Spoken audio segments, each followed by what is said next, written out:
Hello दोस्तों, कैसे आप सब। उम्मीद करते हैं अच्छे ही होंगे। आज सर्वेइंग में लास्ट टॉपिक है और लास्ट डे भी है सर्वेइंग का। तो आज हम सर्वेइंग के चीज़ों से कुछ हट के जानेंगे। हट के मतलब है तो सर्वेइंग से रिलेटेड, लेकिन हम ये देखेंगे कि देखिए, जितने भी हमारे इंस्ट्रूमेंट सर्वे में यूज होते थे उनसे कहीं हट के जो हम आज डिजिटल ये सब सारी चीज़ें की बात करते हैं ना, लेकिन सर्वे में आज से कई साल पहले ही इन सब चीज़ों को खोज लिया गया था। वो यहाँ पे उन सर्वे के इंस्ट्रूमेंट के बारे में जानेंगे जिसका हमारा नाम होता है मॉडर्न सर्वेइंग के नाम से हम जानते हैं, या एडवांस सर्वेइंग के नाम से जानते हैं।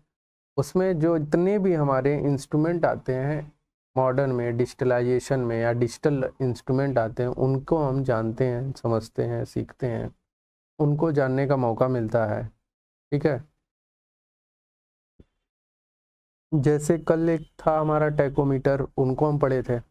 लेकिन टैकोमीटर के बाद भी कुछ ऐसी चीज़ें हैं जो मॉडर्नाइजेशन में है, डिजिटलाइजेशन में है, बिना कहीं गए या बिना कह सकते हैं ना, उस चीज़ के बारे में जानकारी ले लेना। जानते आप सब हो,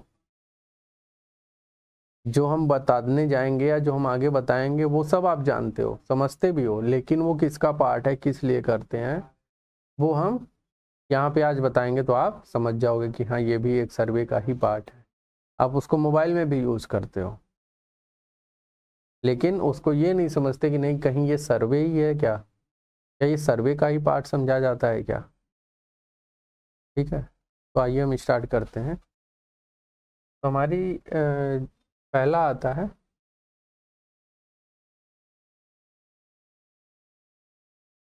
एक मिनट।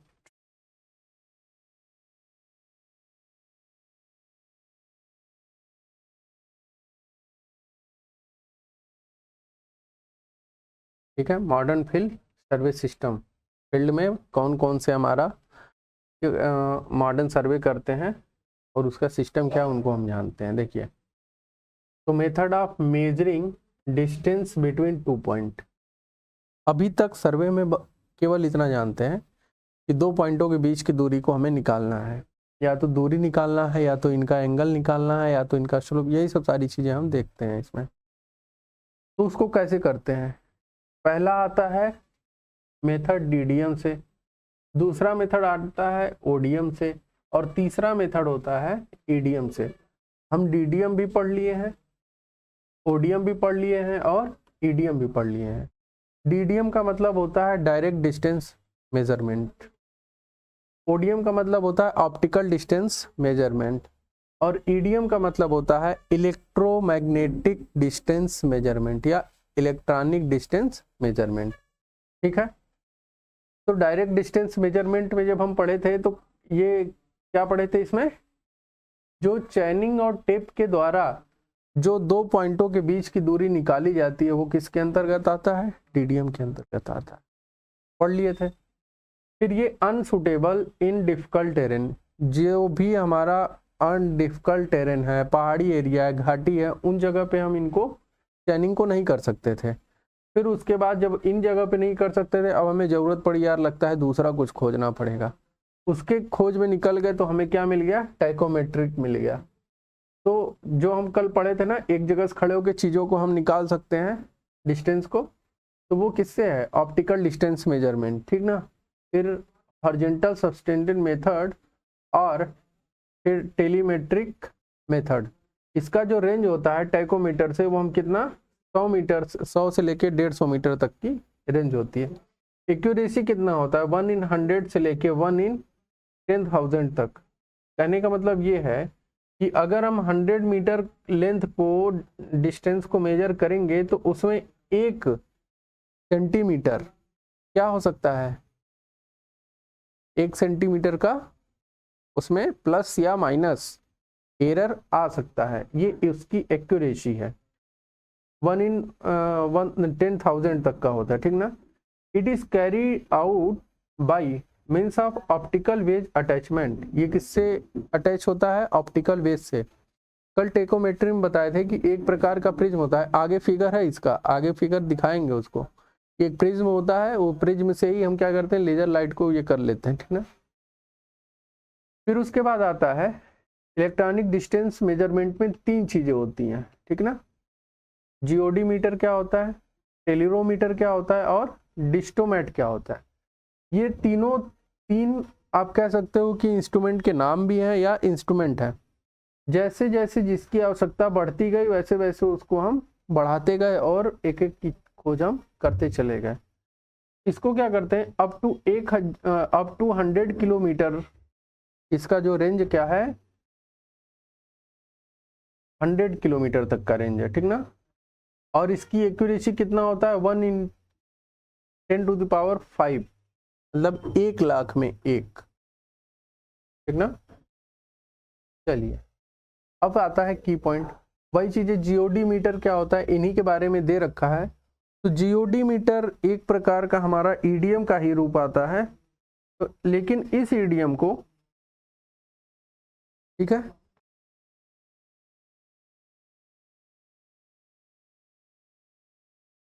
ये ईडीएम का ही रूप होता है। इसको, ये ईडीएम को 1950 ईस्वी में, ठीक ना, स्वीडन में डॉक्टर एरिक बेरेस्ग्रांडे ने बनाया था इसको, ठीक ना। तब इसे जीओडी मीटर के नाम से जाना जाता था। जो हमारा इलेक्ट्रॉनिक डिस्टेंस मेजरमेंट है इसको 1950 में स्वीडन में डॉक्टर एरिक, ठीक ना, इन्होंने बनाया था। तो उस समय इसको हम क्या कहते थे, जीओडी मीटर कहते थे, ठीक है। उस समय इसका आकार बहुत बड़ा होता था। आगे फिगर भी है, उसको हम दिखाएंगे। अगर फिगर नहीं है तो ये कह सकते हैं अब एक हमारा जैसे कंप्यूटर जब बना था सबसे पहले, तो वो बहुत पूरे एक रूम में रखा जाता था अबेकस करके। तो उसके बाद इसी तरह हमारा जीओडी मीटर बना, तो वो बड़ा सा था।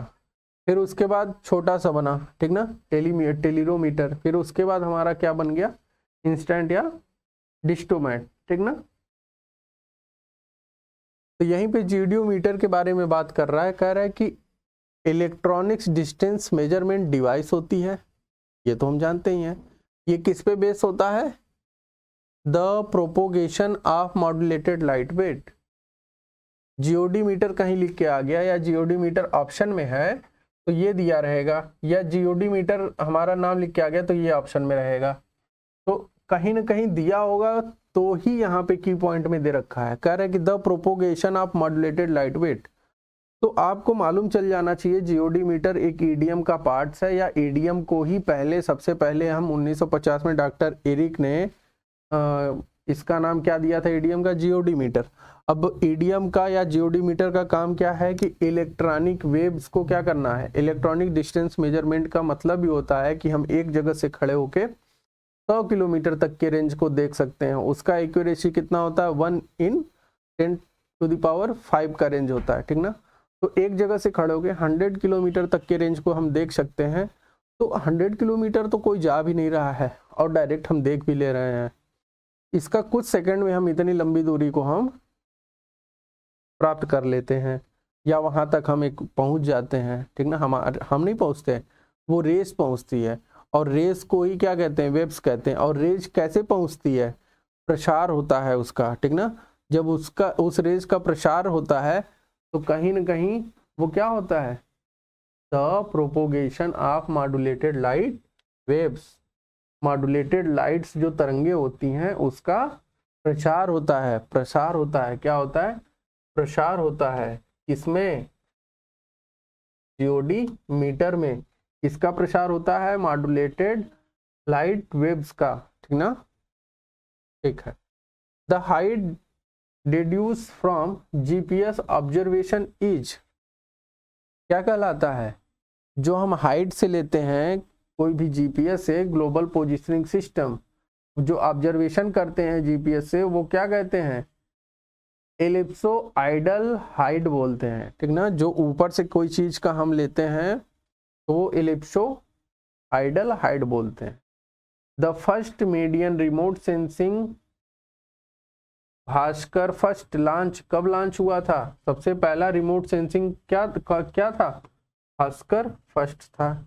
एक क्वेश्चन, ये कब लॉन्च हुआ था? जून 1989 में, ठीक ना, 1979 में। ठीक, चलिए। ADGPS provided improve location accuracy because it is use, क्या यूज होता है?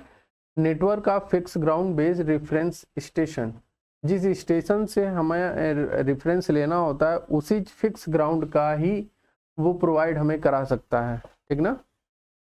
चलिए, अब पॉलीगन बोलता है कि पॉलीगन क्या है? Polygon is a type of spatial data used in GIS, global information system या जियोग्राफिकल इंफॉर्मेशन सिस्टम कहते हैं GIS को। IRS-1C एक प्रकार की सैटेलाइट है। ये satellite platform carry the sensor system is, कैसे कैरीज करता है? सेंसर सिस्टम, और उसका नाम क्या है?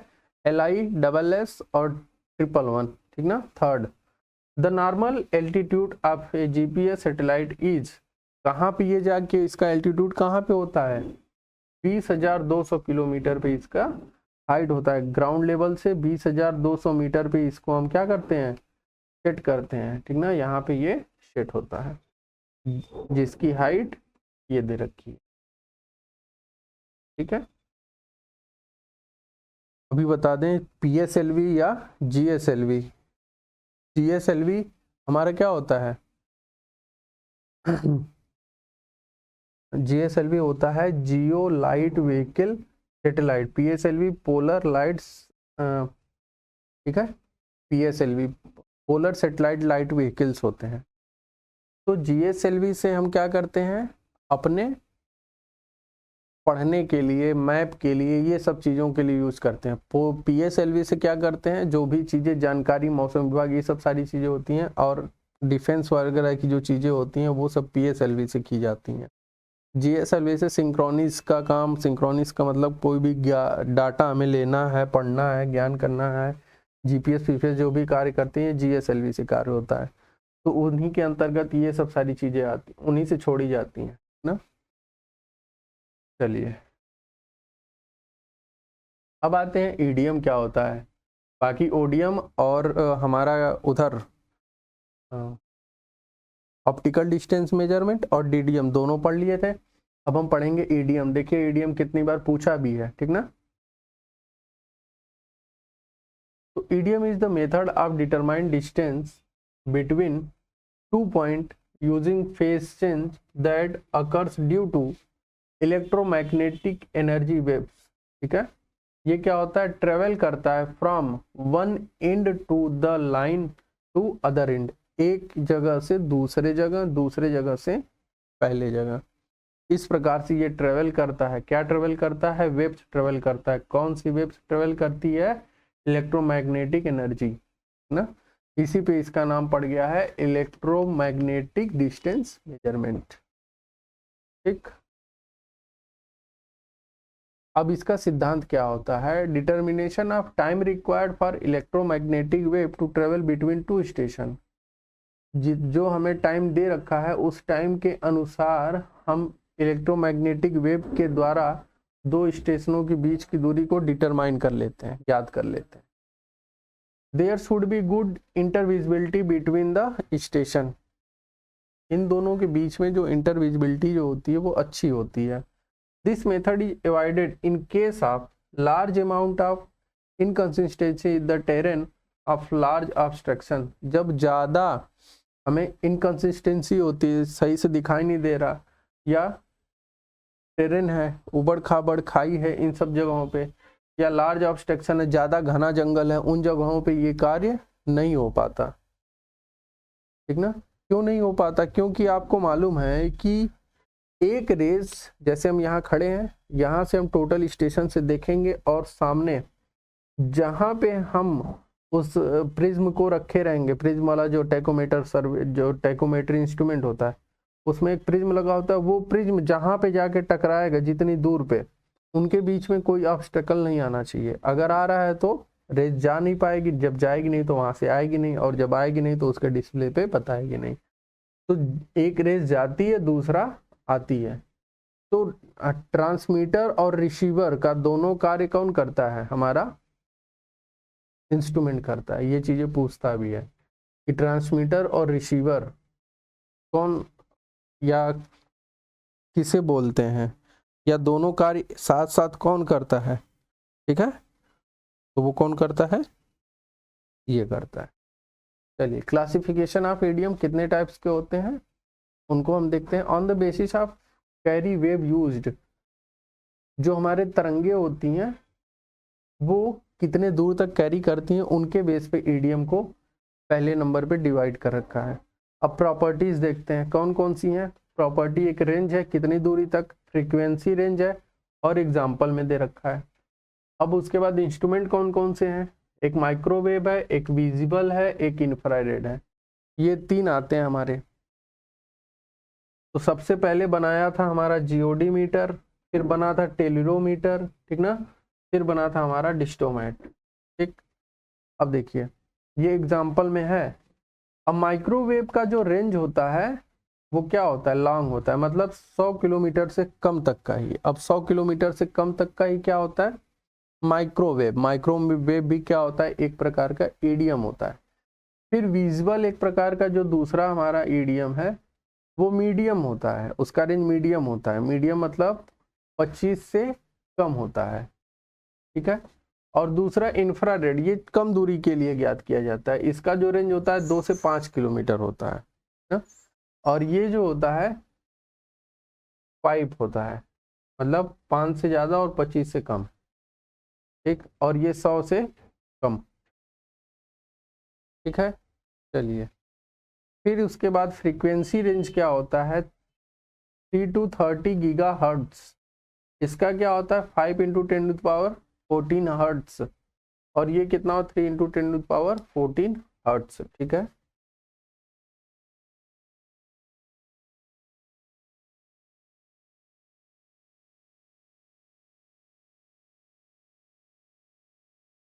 फिर आता है on the basis of reflector type. कौन कौन से हैं? एक एक्टिव रिफ्लेक्टर होता है, एक पैसिव रिफ्लेक्टर होता है। एक्टिव रिफ्लेक्टर क्या होता है? Power is required for it, इसको पावर देना पड़ता है। और पैसिव रिफ्लेक्टर जो होता है उसमें प्रिज्म लगा होता है। प्रिज्म कौन कौन सा काम करता है? वो जीओडी मीटर कार्य करता है, और डिस्टोमेट, ये दोनों प्रिज्म पे काम करते हैं। टेलीरोमीटर जो होता है वो एक्टिव रिफ्लेक्टर पे काम करता है, जिसको लाइन से चलता है, पावर से चलता है। इनको देख लीजिएगा। अब देखिए नो रिफ्लेक्टर। ठीक है, ये ईडीएम है, यहाँ पे इलेक्ट्रॉनिक डिस्टेंस मेजरमेंट रखा गया है, और यहाँ पे हमारा प्रिज्म रखा गया। एक तरफ से रेज गई फॉरवर्ड पाथ, फिर दूसरी तरफ से रिफ्लेक्टर पाथ, दोनों एक जगह पे आ गई। ठीक है, ये हमारा रिफ्लेक्शन हो रहा है। ठीक है, distance is the measure by the phase difference between the transmitted and reflected signals. ठीक ना, तो जो हमारा डिस्टेंस मेजर किया जाता है वो कितने फेज में होता है, उनके जो डिफरेंस होते हैं।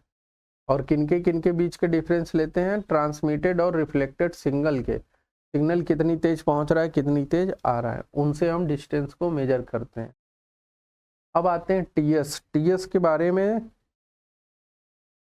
जो अभी तक हम नाम सुनते थे, जैसे हम पढ़ते थे ना कि यह एक प्रकार का इलेक्ट्रॉनिक थियोडोलाइट और ट्रांजिट थियोडोलाइट, 2 चीजें हम पढ़े थे। तो ट्रांजिट थियोडोलाइट और इलेक्ट्रॉनिक थियोडोलाइट में कोई अंतर नहीं था, हम देखे भी थे। ट्रांजिट थियोडोलाइट वह थियोडोलाइट होता था जिसमें हमें कैलकुलेशन निकालने पड़ते थे। कैलकुलेशन कहने का मतलब रीडिंग को देखनी पड़ती थी, रीडिंग को पढ़नी पड़ती थी। लेकिन इलेक्ट्रॉनिक थियोडोलाइट में क्या होता था? हम डायरेक्ट उसकी रीडिंग को उसके डिस्प्ले पे पढ़ लेते थे। वही चीज़ सेम यहाँ पे है। ठीक है, तो इसमें भी टोटल स्टेशन में भी सब कार्य पूरा का पूरा कार्य किस में होता है? इस टोटल स्टेशन में होता है। इनको हम फिगर दिखा देते हैं। ये होता है total station. A to Z पूरा कार्य हम इसमें कर सकते हैं। चैनिंग वाला काम, जो चैनिंग करता था वो काम कर सकते हैं। कंपास जो करता था वो कर सकते हैं। लेवलिंग जो करता था वो कर सकते हैं। थियोडोलाइट जो करता था वो कर सकते हैं।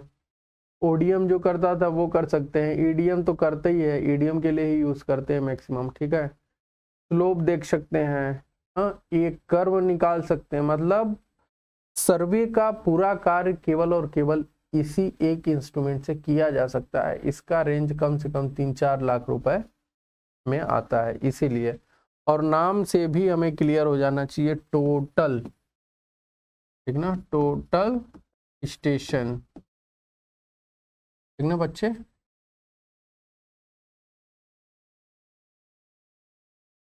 तो टोटल स्टेशन का मतलब एक ही इंस्ट्रूमेंट से टोटल कार्य किया जा सकता हो, वो कहता है टोटल स्टेशन। तो इसको हम अगर हिंदी में कहें तो ये सर्वे के इंस्ट्रूमेंट के, सर्वे के सभी इंस्ट्रूमेंट का बाप है, क्या है, उसका पिता है। कौन है, टोटल स्टेशन, क्योंकि सभी कार्य इसमें किया जा सकता है। और टोटल कार्य हमें नापने और जोखने ये सब करने की जरूरत नहीं, बस इसे डिस्प्ले में सबका सब आ जाता है। ये भी क्या दे रखा है, ये हमारा ऑब्जेक्ट वेन है, इसके जस्ट पीछे आई वेन होगा, ठीक। यहाँ पे देख रहे हो ना, ये गोल ऐसे बना है, तो यहाँ पे वर्टिकल सर्किल लगी है, नीचे हमारा हॉरिजॉन्टल सर्किल लगा होगा, ये फुट स्क्रू लगा है, ट्राई बैच है ट्राईपॉड का लगाने के लिए, ठीक ना।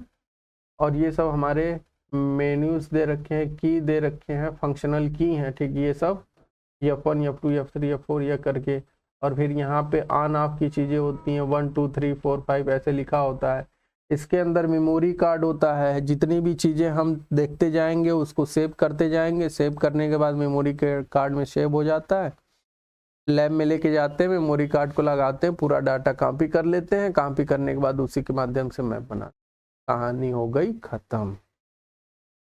समझ गए बच्चवा, ये होता है टोटल स्टेशन। ओके,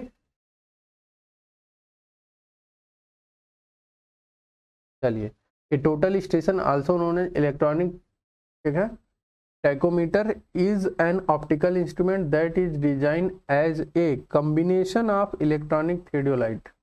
इसका कॉम्बिनेशन होता है, इलेक्ट्रॉनिक थियोडोलाइट का कॉम्बिनेशन होता है, जो पीछे दिखाया गया था, एंड इलेक्ट्रॉनिक डिस्टेंस मेजरमेंट, और ईडीएम का भी, and software that run on a computer, और इसका सॉफ्टवेयर किससे रन करा जाता है, कंप्यूटर से, which is referred to as the data collector, और डाटा कलेक्टर का काम मेमोरी कार्ड करता है। समझ गए, जो चीजें बताए हैं सब वही हैं।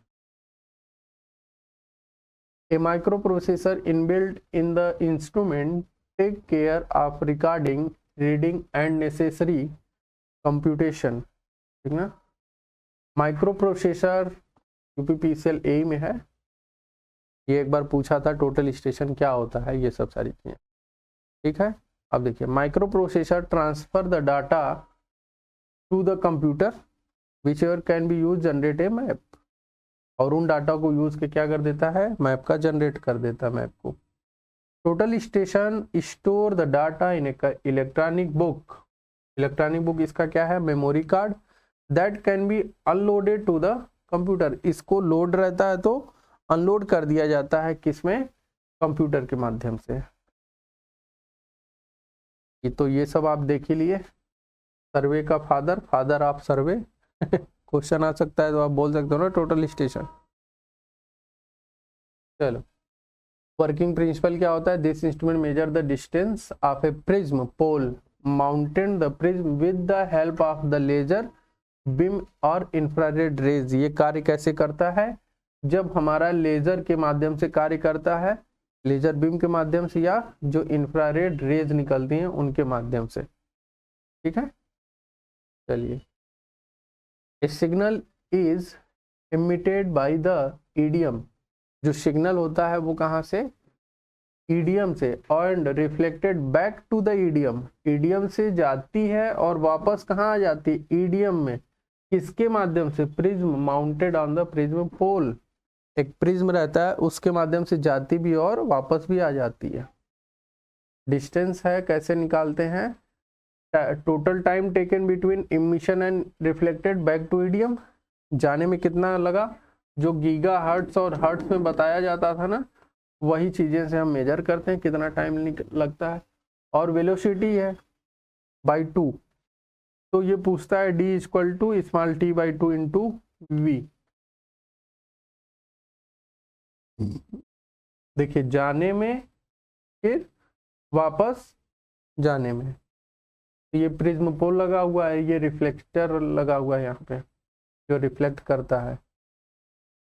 यूज ऑफ टोटल स्टेशन कहाँ कहाँ? सिविल इंजीनियरिंग कार्यों में, land surveying and alignment surveying में, माइनिंग में, कोऑर्डिनेट का मतलब एंगल वगैरह निकालने में, कर्व वगैरह, to track stealing values to determining the height of wood layer, cloud layer, ठीक ना, angle slope and distance measurement, इन सब जगहों पे हम ईडीएम का यूज करते हैं। एडवांटेज क्या है? जल्दी से हो जाता है, कलेक्टेड इंफॉर्मेशन जल्दी से मिलता है, quick and efficient layout, construction site जल्दी बन जाता है, setting of a total station is also easier due to use of laser plummet, ठीक है, जो सेटिंग होता है वो इजी होता है, किसकी वजह से? लेजर प्लमेट की वजह से। It help to contouring map preparation, contouring करने के लिए भी आराम होता है। Greater accuracy in area computation, area को ज्ञात करने में इसकी एक्यूरेसी क्या होती है? ज़्यादा होती है, ठीक है। फिर आते हैं जीपीएस पे। जीपीएस क्या होता है? अच्छा, ये था हमारा ईडीएम और टोटल स्टेशन के बारे में। आज हम मॉडर्न में या एडवांस सर्विंग में हमने पढ़ा। अब हम आते हैं, जैसा कि हम बताए थे, आप चीज़ों को यूज़ करते हैं, जानते भी हैं, और उसको बस ये नहीं समझते कि ये कहाँ का है और कैसे इसको यूज किया जाता है। तो आज उस चीज़ को बताएंगे। तो जीपीएस का मतलब होता है ग्लोबल पोजिशनिंग सिस्टम। जीपीएस को बताने से पहले आपको ये बता दिया जाए कि आप अपने मोबाइल यूज़ करते हो, मोबाइल में मैप दे रखा है, और उस मैप में आप एक जगह खड़े होते हो और डाल देते हो कि सिविल लाइन में हमें इस जगह पे जाना है। तो वो क्या करता है? आपका मोबाइल का सेंसर डायरेक्ट कहाँ जाता है? सेटेलाइट पे। सेटेलाइट से कहाँ जाता है? उस जगह पे। उस जगह से कहाँ आता है? फिर सेटेलाइट पे। सेटेलाइट से फिर आपके मोबाइल में, और दोनों के बीच का डिस्टेंस बता देता है। तो ग्लोबल पोजिशनिंग सिस्टम पूरे ग्लोबल में, पूरे वर्ल्ड में उस पोजीशन की स्थिति के बारे में जानकारी जिस माध्यम से, जिस सिस्टम से हम प्राप्त करते हैं, वही जीपीएस कहलाता है। तो किसी भी पॉइंट या किसी भी स्थिति का पता लगाना किसी एक जगह से बिना किसी के माध्यम से, ठीक ना, प्रत्यक्ष नहीं अप्रत्यक्ष रूप से, इनडायरेक्ट मेथड से, वो हमारा कहलाता है क्या? जीपीएस। अभी तक हम क्या करते थे? जो भी डिस्टेंस मेजर करते थे वो हम डायरेक्ट करते थे। डायरेक्ट का मतलब चैन वगैरह इन सब चीज़ों से मेजर कर लिया, फिर उसके बाद धीरे धीरे आगे बढ़ते आए। ओडीएम, डीडीएम, ईडीएम तक का हमने पढ़ा। अब हमें ईडीएम सीडीएम की भी ज़रूरत नहीं है, नहीं चाहिए हमें कुछ, सब पहले से बन के रखा है। अब आ गया जीपीएस, मोबाइल में डाले, खट खट खट इतने दूर का दूरी बता दिया। तो किसी भी स्थिति का पता लगाना कहीं से भी, वो हमारा जीपीएस कहलाता है, ग्लोबल पोजिशनिंग सिस्टम। ग्लोबल का मतलब वर्ल्ड, पोजीशन का मतलब स्थिति, और सिस्टम का मतलब इन दोनों की स्थिति। ग्लोबल में, वर्ल्ड में किसी भी जगह की स्थिति का पता लगाना जिस सिस्टम से करते हैं, जीपीएस कहलाता है। तो वही कह रहा है, GPS is a space based all weather radio navigation system that provide quickly, accurately and inexpensively the time, ज़्यादा समय नहीं खर्च होता इसमें, position and velocity of the object anywhere on the globe at any time. किसी भी समय पे, किसी भी जगह से हम उसके वेलोसिटी को और वहाँ की स्थिति को कम समय खर्च करके जल्दी से जल्दी, एक्यूरेटली, किसी भी मौसम में जो प्राप्त कर लेते हैं, जो डिस्टेंस प्राप्त कर लेते हैं, वो हमारा जीपीएस कहलाता है। समझ गए? कोई दिक्कत नहीं है। जैसे आप जब मैप में डालते हो तो डिस्टेंस तो बताता ही है, और जब आप चलते हो तो वो टाइम भी बताता है कि आप उस जगह पे इतने मिनट में पहुंच जाओगे, और आपकी वेलोसिटी देता रहता है ना, इतने पर किलोमीटर पर घंटे, ये सब सारी चीजें वही बात कर रहा। तो आप अपने मोबाइल में अब जाके समझ में आया, आप अपने मोबाइल में पूरा का पूरा एक सर्वे लेके घूम रहे हो, और सर्वे कहते हो कि सर्वे कुछ है ही नहीं, या सिविल कुछ है ही नहीं। हर आदमी एक सिविल लेके घूम रहा है अपने जेब में। तो जो आप पढ़ रहे हो, बहुत जरूरी चीज पढ़ रहे हो, तो उसको समझा करो, समझ के पढ़ा करो बच्चे, ठीक है। चलिए, current GPS is based on accurate ephemeris data on the real time location on each satellite, कहा जाता है each satellite, and on a precisely kept time, दिए हुए टाइम में। it use the satellite signals, accurate time and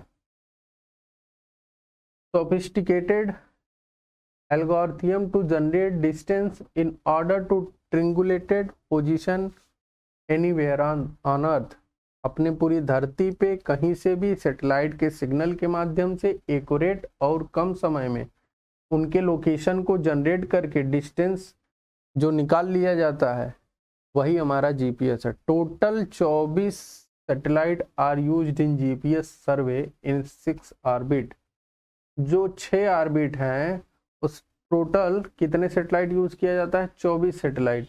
minimum 4 satellite are required for the GPS to determine precise position of object. Minimum 4 satellite हमें चाहिए किसी भी स्थिति का पता लगाने के लिए। अच्छा, अभी आपको याद होगा कुछ समय पहले एक ही साथ में 6 7 भेजते थे हम, ठीक है। तो वही सब सारी चीजें हैं, ठीक है।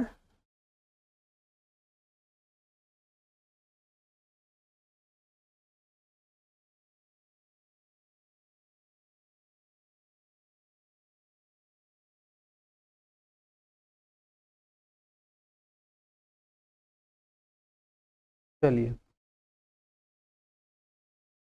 There is the 3 segment comprised in GPS. कौन कौन से 3 सेगमेंट हैं? सैटेलाइट कंसल्टेशन और space segment. It consist the nominal 24 satellite constellation, 24 satellite चाहिए। Ground control monitoring network operational control segment, इसमें it is responsible of maintaining the satellite and their proper functioning. ये जो ground से control किया जाता है इनको। और ऊपर से कौन से सेगमेंट होते हैं? 24 सैटेलाइट जो सेगमेंट होते हैं वो। और तीसरा सेगमेंट क्या है? कह रहा है कि यूज रिसीवर इक्विपमेंट और यूजर सेगमेंट, जो हम भेजते हैं जानकारी प्राप्त करने के लिए, तीसरा वो, ठीक ना। पहले तो हमें जो जानकारी चाहिए, दूसरा जो उसको कंट्रोल कर रहा है, तीसरा जहां से आ रहा है। तो उन्हीं सैटेलाइट के उन्हीं चीज़ों के बारे में बात कर रहा है। It receiver and process the L band signals transmitted from the satellite to determine users position, velocity and time. तो जो एल बैंड सिग्नल होता है वो ट्रांसमिट करता है, वो ट्रांसफर करता है किसको? सैटेलाइट को। और सैटेलाइट किसको देता है? यूजर्स को, ठीक है। तो 3 सेगमेंट होता है। पहला हम, ठीक ना, पहला हम हो गए, दूसरा सैटेलाइट पे ऊपर, और तीसरा जो हमारा ग्राउंड से कंट्रोल कर रहा है, ठीक ना। तो ये तीनों ऐसे पूरा मिले रहते हैं। तो 3 सेगमेंट चाहिए।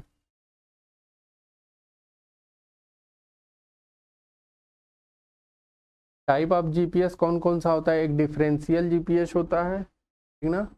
फिर उसके बाद काइनेमेटिक जीपीएस या रियल टाइम काइनेमेटिक, ठीक ना, कहते हैं ना लाइव लोकेशन भेजो, तो वही वाली चीज़ें हैं। फिर इसके बाद होता है ये, इसके अंदर ग्लाइसोनेस होता है। चलिए, डिफरेंशियल जीपीएस क्या होता है? कह रहा है कि it is a system in which difference between observe and computed coordinate or range called differential correction at a particular known point called the reference station are transmitted to user to improve the accuracy of user receiver position। एक differential होता है, मतलब कहने का कि जो हमें data मिलता है और या जो डाटा हमें प्राप्त है उन दोनों में कोई ना कोई डिफरेंस है, और अगर कोई डिफरेंस है तो उसको सही करने के लिए हम जो रिसीवर और रेफरेंस स्टेशन से क्या करते हैं, सही करते हैं उसको। जैसे हम अपने मोबाइल में अपने घर का लोकेशन अपने गूगल मैप पे सेव कर सकते हैं, ठीक है। अब सेव करने में कोई डाल रहा है तो कुछ और दे रहा है, अगर उसमें कोई त्रुटि आ जा रही है तो उसको हम फिर से वापस वहीं पे जाके हम उसको एडिट कर सकते हैं, ठीक ना।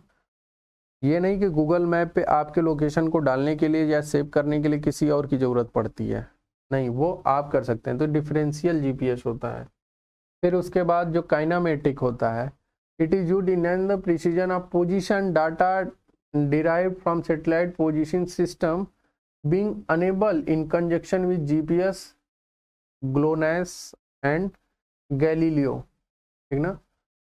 अब इनके बारे में जाने ही होंगे, नहीं जाने हैं तो बता देते हैं। GLONASS क्या होता है? It is the satellite navigation system providing real time position and velocity determination the military and civilian users, ठीक ना। तो जो आप चीज़ों को देखते हो वो कौन सी जीपीएस होता है? वो GLONASS होता है। अब गैलीलियो का क्या काम है उसको देख लेते हैं। It is use provide the high precision positioning system. Sources error क्या होता है? Impressive error, multi path error, मतलब कई जगह रास्ता, clock drift error, atmospheric condition error, ठीक ना। एटमॉस्फेयर की वजह से भी कभी कभी नेटवर्क नहीं पकड़ता है और सैटेलाइट काम नहीं करता है। जीआईएस क्या होता है? अभी तक तो हम जीपीएस पढ़ रहे थे, अब हम आते हैं जीआईएस पे। तो जीपीएस लगभग समझ गए होगे, बोलो बच्चा।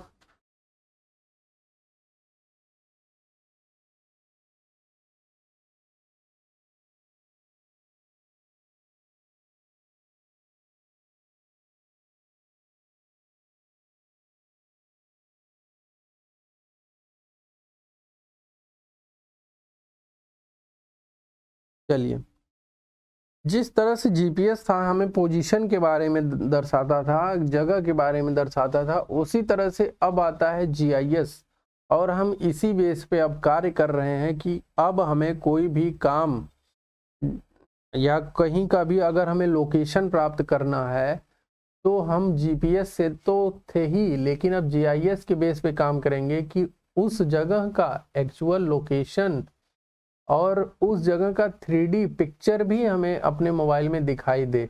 मतलब हमारी गाड़ी अगर रोड पे चल रही है ना तो भी वो दिखाई दे।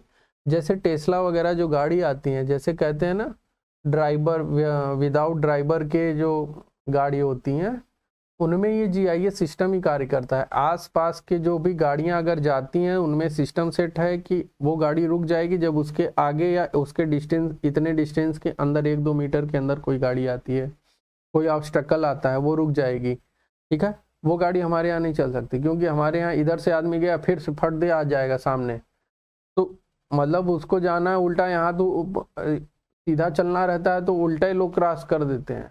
तो टेस्ला उसला यहाँ नहीं आएगी, उसके चक्कर में ना पड़ना कि बहुत मज़ा आने वाला है, तब तो बड़ा मज़ा आएगा, आराम से सोएंगे, गाड़ी चलती रहेगी, कभी नहीं हो सकता है, ठीक है। क्योंकि भारत है, भारत में सबसे उसके बाद सबसे खिलाड़ी लोग यहाँ पे यूपीए के होते हैं, ठीक ना।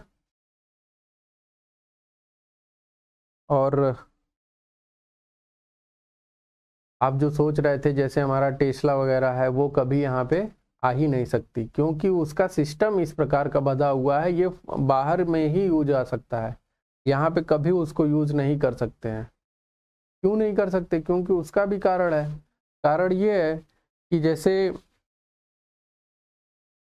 उस जगह पे हर ट्रैफिक का नियम है, लेकिन उस वहाँ पे ट्रैफिक नियम को फॉलो करने वाले लोग भी हैं, यहाँ पे कोई नहीं कार्य करता है, वहाँ यहाँ पे कोई फॉलो नहीं करता है, ठीक है। तो वही चीज़ें हैं। तो उन चीज़ों को समझिए, सीखिए, और यहाँ पे उस चीज़ का क्या महत्व है उनको देखिए, अपने आप में इम्प्रूव लाइए, ताकि टेस्ला वाले आके यहाँ पे कार्य कर सकें। ठीक है, तो अभी आने में बहुत समय लग जाएगा, हम लोग चले जाएंगे तब तक यहाँ से, क्या जानी बच्चे भी देख पाएंगे कि नहीं देख पाएंगे। ठीक है, तो कोई भी कहीं से भी किसी भी पोजीशन का जियोग्राफिकल मतलब इमेज के द्वारा, कह सकते हैं 3D इमेज के द्वारा, उसकी जानकारी जो हमें प्राप्त होती है वो ग्लोबल इंफॉर्मेशन या जियोग्राफिकल इंफॉर्मेशन सिस्टम के द्वारा प्राप्त होती है। अब हम इसी चीज़ों पे कार्य कर रहे हैं कि जो भी हमारे मोबाइल में मैप आता था, तो अभी तक रोड केवल दिखता था, लेकिन अब क्या होता है, मोबाइल में एक सैटेलाइट डालिए, सैटेलाइट से आपका टोटल 3D इमेज आने लगेगा, लेकिन कुछ दिन बाद वही सैटेलाइट से आप डालिएगा जो GIS पूरा भरपूर हो जाएगा। जब वहाँ पे सैटेलाइट हमें जितनी आवश्यकता होती है, जैसे इसमें 24 चाहिए GPS में, उसी तरह GIS में भी चाहिए 24 36 जो भी, तो उतने हमारे हो जाएंगे, सब कुछ अच्छा कार्य करने लगेगा।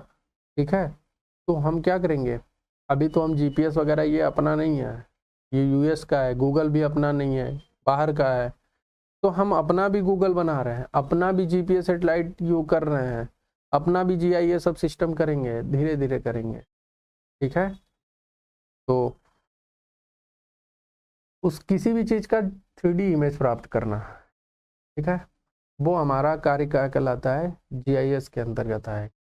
अब हम रोड पे चलते भी रहेंगे ना, तो हमारी गाड़ी चल रही है, सामने से कोई गाड़ी आ रही है, या हमें उस घर पे जाना है तो उस घर पे कौन टहल रहा है, ये बहुत सारी चीज़ें, या जैसे कोई आ रहा है हमारे घर पे, उसको रास्ता नहीं मालूम है, उसको अपना लाइव लोकेशन भेज दीजिए, तो सेटेलाइट में जब डालिएगा ना, तो उसकी गाड़ी कौन सी गाड़ी से आ रहा है ये भी आपको पता चल जाएगा, किधर से आ रहा है, किधर जा रहा है, कहीं रुक के चाय पानी कर रहा है क्या, वो भी पता चल जाएगा, बस उसे लोकेशन मंगा लेना। होता है, अभी भी होता है, बस मैप में जाइएगा, लोकेशन मंगा के सेटेलाइट पे चले जाइएगा, ऑटोमेटिक दिखाने लगता है, लेकिन क्लियरेंस अभी नहीं देता, पूरा नहीं देता। ठीक, आने वाले कुछ समय में पूरा अच्छे से आने लगेगा। तो ये सारी चीज़ें थी जो पढ़ना और समझना और सीखना और कहीं नहीं मिलेगा। ठीक है, वो सिविल में ही मिलेगा, और सिविल वाली चीज़ों को आप इतने हल्के में लेते हैं, ऐसा कभी नहीं करते हैं। ठीक है बालक, चलिए, तो GIS is a computer aided system, computer में चीज़ें ऐड हैं, जैसे टेस्ला में उनको फंक्शनिंग सब कुछ ऐड कर रखा है। ठीक है, वही चीज़ है, for storing, managing, manipulating geographical data to solve spatial problem of real world. It is 5 component, hardware, software, data, procedure और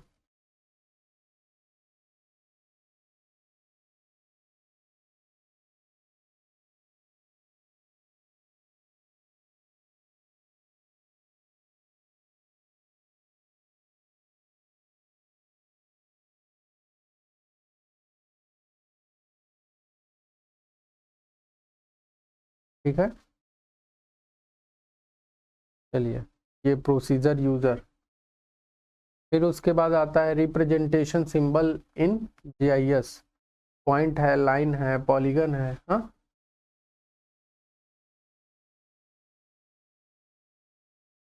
फिर उसके बाद नेदर पॉइंट, ये सब क्या होते हैं बताते हैं। तो रिप्रेजेंटेशन किससे किससे रिप्रेजेंट किया जाता है, पॉइंट से किया जाता है, लाइन से किया जाता है, और पॉलीगन। पॉइंट क्या होता है, it is the denote the survey control point. ठीक, जैसे village, building, city, representation by point based on scale of map. फिर आता है लाइन पे, roadways, railway, river, canal, pipeline, boundaries, ETC। Polygon में क्या होता है, कह रहे कि it is use to depict an area, जैसे forest, cultivated land, water bodies, ETC।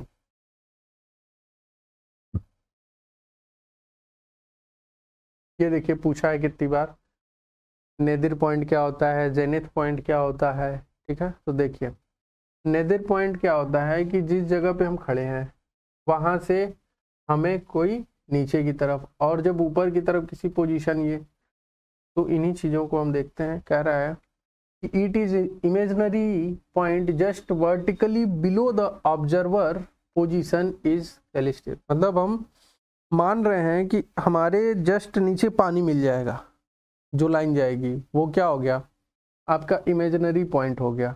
Zenith point वहां से plumb line appear to intersects upward of the observer in celestial sphere is called zenith. मतलब ऊपर की तरफ जहां से हम खड़े थे। ठीक है, तो यही सारी चीजें हैं। फिर उसके बाद आता है, अब आ जाते हैं हम थोड़ा सा और मॉडर्न में जाते हैं। तो जीपीएस के बाद एक और चीजें हमें मिलती हैं जिसका नाम है हमारा रिमोट सेंसिंग। ठीक,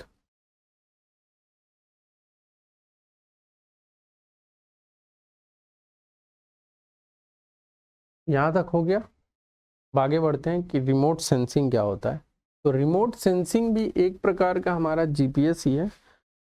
इसमें क्या होता है, बिना किसी के कांटेक्ट में, ठीक है, और सेंसर के माध्यम से हमें उसके ऑब्जेक्ट एरिया को हम क्या करते हैं, उसके बारे में जो इंफॉर्मेशन प्राप्त करते हैं बिना किसी फिजिकल कांटेक्ट के, तो वो हमारा क्या कहलाता है, रिमोट सेंसिंग कहलाता है। ठीक है, चलिए, वही चीज कह रहा है, remote sensing is the science and art of collecting. ये एक प्रकार का विज्ञान है या कला है, और वो क्या करता है, ऑब्जेक्ट को और एरिया की विदाउट फिजिकल कांटेक्ट के इंफॉर्मेशन जो प्राप्त करता है वो हमारा क्या कहलाता है, रिमोट सेंसिंग कहलाता है। ठीक है, देखिए इलेक्ट्रोमैग्नेटिक रिमोट सेंसिंग प्रोसेस क्या है। अब जैसे यहाँ पे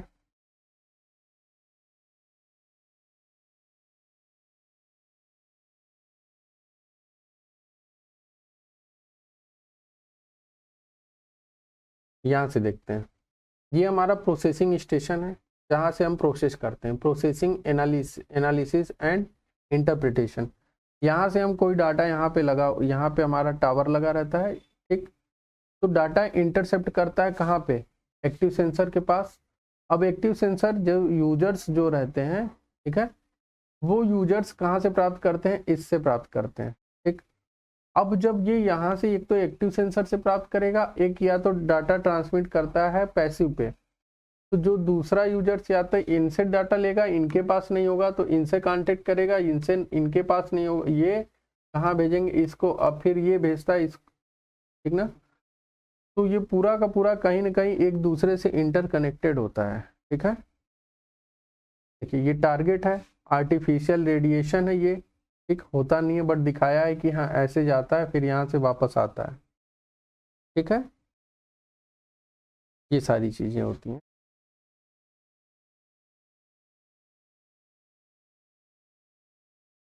चलिए, तो remote elevation measurement is the process is finding the height of an object without going to the top। Sorry, simple सा चीजें हम बता दें, एसी का रिमोट, अपने टीवी का रिमोट, ये सब किस पे काम करता है, सेंसर पे काम करता है। जो चाहते हो वो बैठे बैठे आप लगा लेते हो केवल एक बटन से, तो वो आप डायरेक्ट उस पर नहीं काम करता, उसमें एक रेडिएशन लगा हुआ, वो रेडिएशन ऊपर जाता है, वहां से रेडिएशन वापस आता है रिमोट पे, रिमोट से वापस जाता है टीवी में। देखो कितना फास्ट होता है। तो इसीलिए gigahertz, megahertz, kilohertz, hertz, इन सब चीज़ों में हमारी फ्रीक्वेंसी आती है जो इतना तेज जाता है और काम करता है। बटन दबाया, बटन गया कहाँ पे, टीवी में। टीवी में क्या लगा रहता है, इंफ्रारेड। वो इंफ्रारेड क्या करता है, एक दूसरे से इंटरकनेक्ट होकर कार्य करता है, और इनको पहले से ही किससे कनेक्ट कर दिया, सेंसर से कनेक्ट कर दिया गया है। तो यही हमारा रिमोट सेंसिंग कहलाता है। ठीक है, जो भी कार्य हम करते हैं बिना किसी के फिजिकल कांटेक्ट में, हम जाके टीवी को नहीं दबाते, जाके एसी को नहीं दबाते, जाके कोई रिमोट वाली गाड़ियाँ इनको नहीं दबाते, उनके अंदर सेंसर ऑलरेडी लगा हुआ है, और वो सेंसर किससे कनेक्टेड है, हमारे ऊपर सेटेलाइट से कनेक्ट है। और वो सेंसर को एनर्जी कैसे मिलती है, सन से मिलती है। ठीक ना, ये सारी चीजें, ये पूरा का पूरा इसका गणित है। ठीक है, अब समझ में आ गया होगा क्लियरली। चलिए आगे बताते हैं। वही चीज़ यहाँ पे दे रखा है। Aerial photography the first remote sensing technique. Aerial photography कहने का मतलब है कि हम कहीं से भी और किसी का लोकेशन और फोटो हम जो निकालते हैं वो एरियल फोटोग्राफी कहलाता है। अब एरियल फोटोग्राफी या एरियल सर्वे क्या होता है ना। अब एरियल सर्वे के अंतर्गत टोपोग्राफिकल सर्वे भी आ जाते हैं। तो हम जैसे कहीं बाढ़ आ जाती है तो जब कोई नेता मंत्री ऊपर से जाता है सर्वे करता है, उसका जो फोटो खींचा जाता है वो एरियल फोटोग्राफी में ही आता है, ठीक ना। तो वो जो खींचा गया, खींच के हम उससे जानकारी प्राप्त किए बिना उसके फिजिकल कांटेक्ट के, वही पहला रिमोट सेंसिंग का टेक्निक था। वहीं से ही पूरा का पूरा कार्य चालू हुआ था, ठीक है। फिर type of remote sensing based on the sources of energy, किसके बेस पे, एक्टिव रिमोट सेंसिंग, और दूसरा क्या होता है passive remote sensing. Active remote sensing क्या होता है, a system in which energy collected by sensor, कहाँ से एनर्जी कहाँ से होता है, sensor, is actively generated by man made device, ना। तो जो आदमी ने जो डिवाइस बनाया था वहां से एनर्जी जनरेट हुई, तो उसी एनर्जी को क्या करता है, सेंसर के द्वारा कलेक्ट किया जाता है। For the collection of data is collected active remote sensing, ठीक। और पैसिव रिमोट सेंसिंग, उसमें पहले से देखिए, wave and propagated near the sensor are be bounce the earth surface to be recorded on their return. जो चीजें पहले से पड़ी हुई हैं, जो चीजें यहाँ से पहले से पड़ी हुई हैं वो एक्टिव में आता है, और पैसिव में पहले से पड़ी हुई हैं, ठीक ना। तो ये पैसिव में आता है, तो हम यहाँ से इनके डाटा प्राप्त करते हैं, तो ये कहाँ जाता है, यहाँ पे, और यहाँ से फिर वापस इन्हीं के पास चला जाता है, ठीक है। एक्टिव का मतलब हम डायरेक्ट लेते हैं, पैसिव का मतलब वो डाटा सेंसर में पहले से पड़ा होता है, जो हमारा रडार का काम करता है, ठीक ना। A system that use the existing sources like sun rays called passive remote sensing। ये सब सारी चीजें। एडवांटेज क्या होता है रिमोट सेंसिंग का, provide synoptic overview of the earth surface, data generated by the technique is multispectral and have repetitive coverage. It collected the image and explain the intensity of the disaster and aerial expansion. वही चीजें जो बताए ना भैया, कि ये क्या करता है, इमेज लेता है और एक्सप्लेन करता है उसके तीव्रता को, किसके तीव्रता को, जहाँ पे डिजास्टर बाढ़ वगैरह आया रहता है, तो एरियल से जो फोटो ली जाती है उन्हीं के बारे में बताता है। ये रिमोट सेंसिंग का कार्य होता है, ठीक है।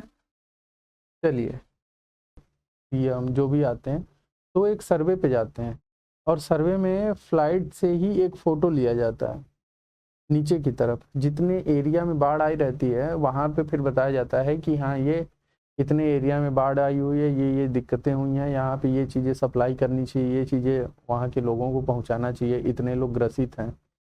इतने लोग ग्रसित हैं वो पर पर्सन नहीं जाते हैं गिनने के लिए, बस वो उस सर्वे से, उस फोटो से, उस एरियल सर्वे से क्या करते हैं, उतने बस्ती का कैलकुलेशन निकालते हैं कि इतने बस्ती में कितने लोग रहते हैं, कितने लोग का रजिस्ट्रेशन, इन सब सारी चीज़ों से, ठीक है, एक अनुमानतः आंकड़ा निकालते हैं कि इतने लोग वहाँ से ग्रसित हैं और इतने लोग को इतनी सारी चीज़ें उपलब्ध कराई जानी चाहिए। ये भी किसका एक पार्ट है, फोटोग्रामेट्रिक या एरियल सर्वे का ही पार्ट होता है, ठीक है। उम्मीद करते हैं समझ में आ गया होगा फोटोग्रामेट्रिक और एरियल सर्वे क्या होता है। चलिए, कह रहे photogrammetric survey is the science and art of obtaining accurate measurement by use of photograph for various purpose such as the construction of planimetric and topographic map, ठीक है। क्या करने के लिए, कोई कंस्ट्रक्शन करने के लिए प्लानीमीटर का, और टोपोग्राफिक मैप बनाने के लिए, ठीक ना। सॉइल क्लासिफिकेशन किस प्रकार का है, interpretation of geology and the preparation of composite picture of the ground, ठीक ना। इन सारे पर्पज के लिए हम जो फोटोग्राफ के द्वारा जो सर्वे करते हैं वो हमारा क्या कहलाता है, फोटोग्रामेट्रिक सर्वे आता है। उद्देश्य क्या होता है, object are measured without being touch in this method. इसमें क्या करते हैं कि बिना किसी टच के उस एरिया का मेजरमेंट जो हम करते हैं वो हमारा क्या कहलाता है, फोटोग्रामेट्रिक का उद्देश्य होता है या ऑब्जेक्ट होता है। ठीक है, ग्राउंड और टेरेस्ट्रियल फोटोग्रामेट्रिक सर्वे और दूसरा होता है एरियल फोटोग्रामेट्रिक। पहले वाले में देखते हैं, कह रहा है कि photograph are taken from the fixed position on or near the ground. पहला फोटोग्रामेट्रिक में जिस एरिया का सर्वे करना है उस एरिया से हटके कहीं किसी पोजीशन पे, एक फिक्स पोजीशन पे इंस्ट्रूमेंट को फिक्स किया जाता है और वहां से उनका फोटो लिया जाता है, वो हमारा क्या कहलाता है, ग्राउंड फोटोग्रामेट्रिक सर्वे। दूसरे नंबर पे आता है एरियल फोटोग्रामेट्रिक। एरियल फोटोग्रामेट्रिक ये होता है कि जब कोई पिक्चर आकाश से लिया जाता हो या किसी जेट के द्वारा लिया जाता हो नीचे की तरफ, वो हमारा क्या कहलाता है, aerial photogrammetric. Photograph are taken by a camera mounted in an aircraft flying over the area is called aerial photography। ठीक है, चलिए, mapping by this means is the best mapping procedure for develop large project. This method is suitable for inaccessible area and mountainous region। इस method ये किसके लिए suitable है, जहाँ पे हम पहुँच नहीं सकते हैं या पहाड़ी एरिया में उनका सर्वे करने के लिए ये मेथड क्या है, सूटेबल होता है। It is rapid, economical and best for large mapping. बड़े एरिया का मैपिंग करने के लिए क्या होता है, सूटेबल होता है। और इकोनॉमिकल क्यों होता है, क्योंकि time is equal to money, इन चीज़ों को time is equal to money होता है। ठीक ना, टाइम इज इक्वल टू क्या होता है, मनी। पहले क्या होता था, मनी क्या होती थी, सब कुछ होती थी, लेकिन अगर कहीं पे ज़्यादा टाइम लग रहा है वहाँ पे आज के समय में समय को बचाने के लिए हम क्या करते हैं, पैसे खर्च करके और जल्दी से जल्दी उस कार्य को हम पूरा करना चाहते हैं। ठीक है, तो ये चीज़ें यहाँ पे फॉलो होती हैं, इसलिए इसको क्या कहा जाता है, इकोनॉमिकल सर्वे कहा जाता है। ठीक है, type of aerial photograph on the basis of orientation of camera axis. ठीक, अब एरियल फोटोग्राफ में ओरिएंटेशन के इस कैमरा एक्सिस की कैसे कैसे हो सकता है, इनको हम देखते हैं। तो पहला आता है वर्टिकल फोटोग्राफ।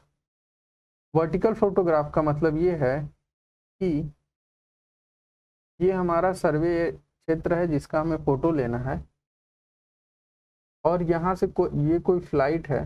ठीक है, यहाँ पे हमारा क्या है, कैमरा फिक्स है और यहाँ से जो फोटो ली जाता है वो हमारा क्या कहलाता है, वर्टिकल फोटोग्राफ कहलाता है। तो optical axis of the camera is truly vertical at the moment of exposure to the surface of the earth. It closely resemble a map. Just vertical की तरफ, वर्टिकल एक्सिस में, कैमरा के vertical axis में जो photo ली जाती है और जितने एरिया में फोटो आता है वो हमारा क्या कहलाता है, वर्टिकल फोटोग्राफ कहलाता है। ठीक, ये कोई कैमरा है, इस कैमरा का एक्सिस जस्ट नीचे यहाँ पे आता है और इतना एरिया को ये क्या कर रहा है, कवर कर रहा है। ठीक है, इतने एरिया को ये क्या कर रहा है, कवर कर रहा है। तो इस जितना इधर कवर करेगा उतना इधर भी कवर करेगा। तो इस एरिया में लिया गया फोटो ये क्या करता है, वर्टिकल फोटोग्राफ कहलाता है। ठीक है, ये कैमरे का लेंस है, जो लेंस इधर आ रही है और दूसरा इधर आ रहा, और ये वाला क्या है, कैमरा एक्सिस कहिए या वर्टिकल एक्सिस कहिए। ठीक है, जो हमारा अर्थ के 90 डिग्री पर होता है एक्सिस, जिसे हम वर्टिकल फोटोग्राफ कहते हैं। दूसरा नंबर पे आता है टिल्ट।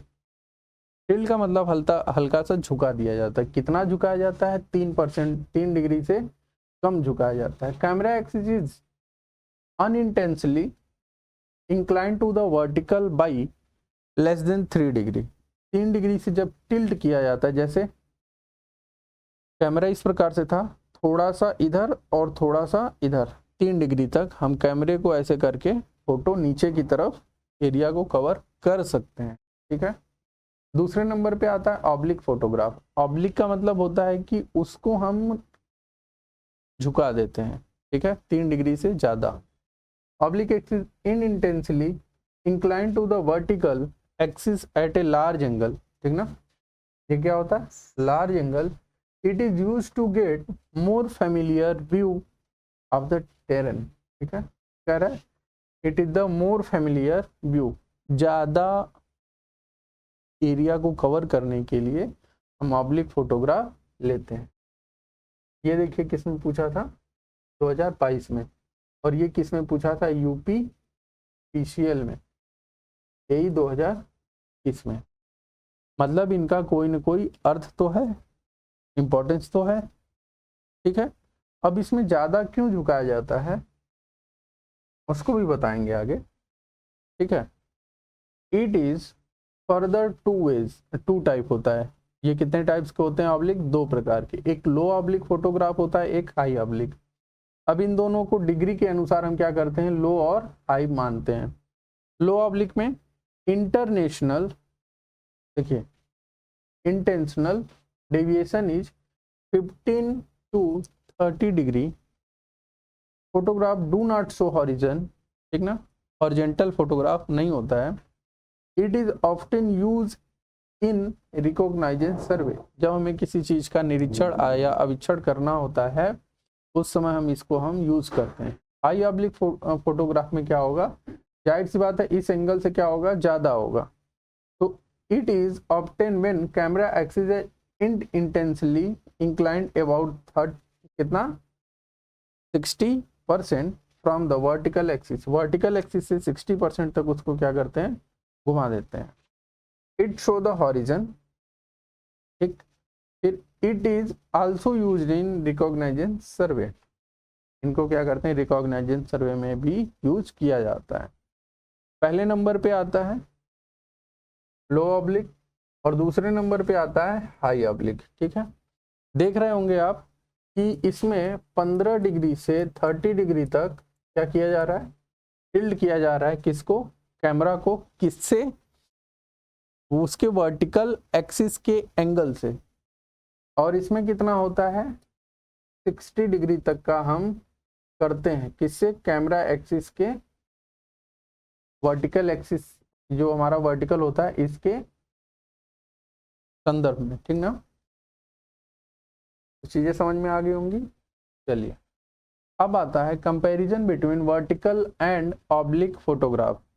तो एट्रीब्यूटेड है, वर्टिकल है और ऑब्लिक में 2, लो ऑब्लिक और हाई ऑब्लिक, दोनों का कंपैरिजन देखते हैं। ऑप्टिकल एक्सिस कितना होता है वर्टिकल में? टिल्ट करते हैं 3 डिग्री से कम, एग्जैक्टली या nearly coincide with the vertical axis. Vertical में हम क्या करते हैं? कोइंसाइड करते हैं वर्टिकल एक्सिस के पास में। बट ऑप्टिकल एक्सिस उसका जो होता है वो डेविएशन 30 डिग्री से क्या होता है? कम होता है फ्रॉम द वर्टिकल एक्सिस। ठीक है, लेकिन जब हाई ऑब्लिक में आता है ये 30 डिग्री से क्या होता है? ज़्यादा होता है फ्रॉम द वर्टिकल एक्सिस से। कैरेक्टरिस्टिक्स क्या होते हैं उसके? जो लक्षण होते हैं, हॉरिजन डज नॉट अपीयर। जो हॉरिजन होते हैं वो अपीयर नहीं होते हैं। फिर उसके बाद हॉरिजन डज नॉट अपीयर। ठीक है, फिर उसके बाद आता है हॉरिजन अपीयर्स। कवरेज क्या होता है? इसमें स्मॉल एरिया कवर किया जाता है। इसमें इससे ज़्यादा किया जाता है रिलेटिव लार्ज एरिया, मतलब लार्ज एरिया तो नहीं होता लेकिन लार्ज एरिया के लगभग बराबर होता है। और इसमें क्या होता है? Largest area. ठीक है, शेप ऑफ एरिया किस प्रकार का होता है? इसमें स्क्वायर होता है। एक दिखाया भी था कि जितना इधर कवर होगा उतने ही इधर कवर होगा, ठीक है, स्क्वायर एरिया होता है। फिर इसके बाद इसमें कैसा होता है, ट्रेपोजॉइडल होता है, और इसमें भी कैसा होता है, ट्रेपोजॉइडल ही होता है, ठीक है, चीजें क्लियर हैं। चलिए, फोटोग्राफ का स्केल क्या होता है, तो वर्टिकल वाले में यूनिफॉर्म स्केल होता है if the terrain is flat. कब होगा यूनिफॉर्म स्केल, जब जो एरिया हमारा कैसा है, फ्लैट है। फिर उसके बाद decrease from foreground to background, ठीक है, तो उसका कैसे कैसे डाउन होता है, ग्राउंड से लेके बैकग्राउंड तक उसकी चीजें क्या होती हैं, डिक्रीज होती चली जाती हैं। क्या, फोटोग्राफ का स्केल, ठीक ना। Decrease from the foreground to the background, ठीक, फोरग्राउंड से बैकग्राउंड की तरफ जब हम जाते हैं तो वो क्या होता है, डिक्रीज होता चला जाता है स्केल उसका। Difference in comparison to the map list होती है, ठीक ना, रिलेटिव ग्रेटर होता है और ये ग्रेटेस्ट होता है, ठीक। एडवांटेज क्या है, useful in topographical and thematic mapping, reconnaissance survey, और इसे क्या यूज करते हैं, इलस्ट्रेटिव में यूज किया जाता है, ये इलस्ट्रेटिव के लिए एडवांटेज है, ठीक ना। चलिए, अब आता है फोटो थियोडोलाइट।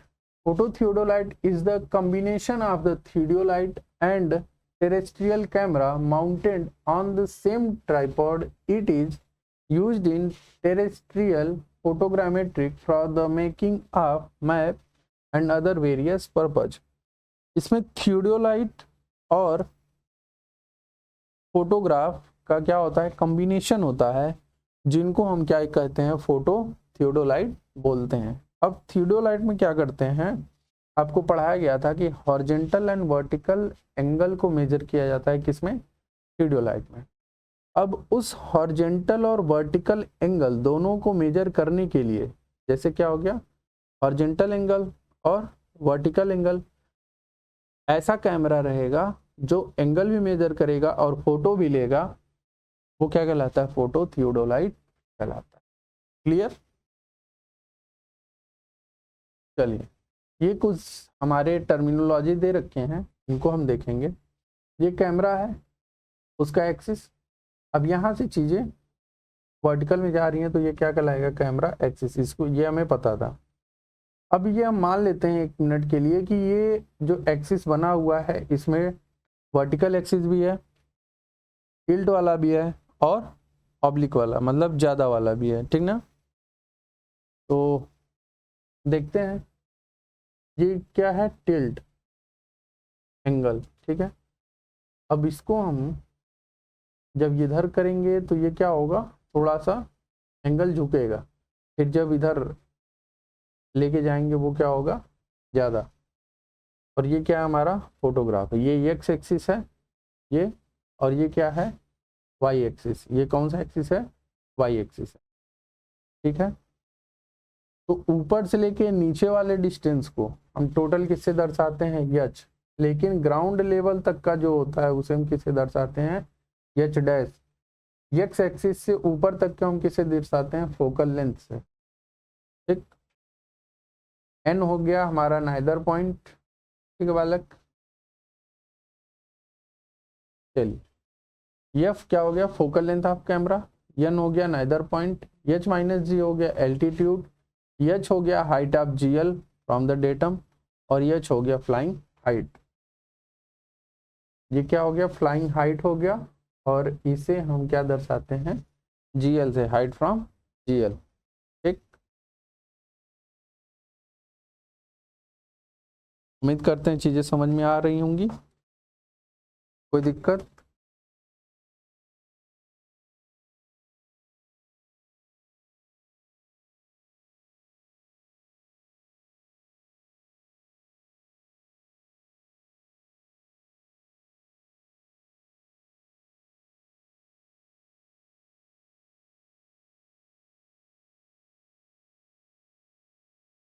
आगे चलें। चलिए, अब आता है कैमरा बॉडी और कैमरा एक्सिस क्या होता है। कैमरा बॉडी का मतलब ये होता है कि जिस कैमरे से हम फोटो को खींचते हैं वो हमारा क्या कहलाता है, कैमरा बॉडी कहलाता है। Camera body is the part of the camera provided at the top of the cone of camera. ठीक, कैमरा एक्सिस जो वर्टिकल एक्सिस होता था वो एक्सिस क्या कहलाएगा, कैमरा एक्सिस कहलाएगा। It is the passing through the centre of camera lens perpendicular to the camera plate positive and picture plane photograph. ठीक ना, इन दोनों के बीच का जो भी होता है वो हमारा कैमरा एक्सिस कहलाता है। ठीक है, फिर एक आता है एक्सपोजर स्टेशन।